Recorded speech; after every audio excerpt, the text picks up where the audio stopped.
AI అనేది 2030 లోపల ఏ విధంగా మారబోతుంది అనేది మన సూర్య గారితో తెలుసుకుందాము.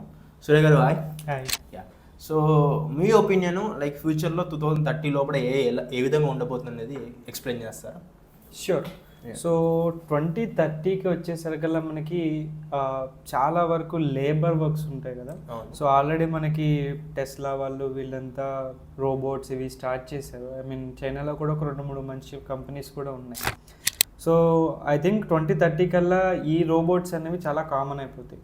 సో అలాంటి సిచ్యువేషన్లో ఏమవుతుందంటే ఎలక్ట్రిక్ కేబుల్స్ రిపేర్ దగ్గర కానీ లేదంటే కన్స్ట్రక్షన్ వర్క్స్ దగ్గర కానీ ఎక్కడైతే హ్యూమన్ లైఫ్కి చాలా థ్రెటనింగ్ ఉంటుందో లేకపోతే ఇక్కడ పనిచేయడం చాలా రిస్క్ అనే ఏరియాస్ ఉంటాయో వాటన్నిటిలో మనకి ఏ అనేది వచ్చేస్తుంది. And more over like military పరంగా, సర్వేలెన్స్ పరంగా, సైబర్ అటాక్స్కి ఆపడానికి, ఎథికల్ హ్యాకింగ్ రిలేటెడ్గా ఇలాంటి వాటిలో కూడా చాలా వాటిలో ఏ అనేది ఇన్వాల్వ్ అయిపోతుంది.